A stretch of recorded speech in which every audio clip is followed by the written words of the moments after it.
Raishree Arafat Rahman cocoa স্মৃতি day night mini cricket টুর্নামেন্টের final পুরস্কার বিতরণ ও ইউনিট রায়শ্রীর ওয়ার্ড কমিটির পরিচিতি সভা। পপুলার বিডি নিউজের একটি ডেস্ক রিপোর্ট। বিস্তারিত জানাচ্ছি আমি নাহার নিশে। শাহরাস্তি উপজেলার রায়শ্রীতে মহান বিজয় দিবস উপলক্ষে আরাফাত রহমান কোকো স্মৃতি ডে নাইট মিনি ক্রিকেট টুর্নামেন্টের ফাইনাল খেলার পুরস্কার বিতরণ ও ইউনিট রায়শ্রীর ২ নং ওয়ার্ডের নবনির্বাচিত কমিটির পরিচিতি সভা অনুষ্ঠিত হয়েছে।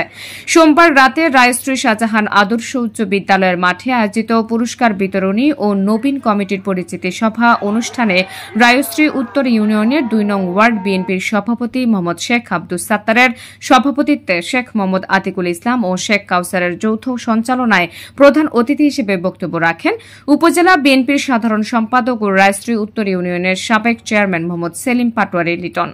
বিশেষ অতিথি হিসেবে বক্তব্য রাখেন রায়শ্রী উত্তর ইউনিয়ন বিএনপির সহসভাপতি মোহাম্মদ মিজানুর রহমান, সাধারণ সম্পাদক মোহাম্মদ হুমায়ুন কবির ও উপজেলা কৃষক দলের সাংগঠনিক সম্পাদক গোলাম মোস্তফা শাহীন।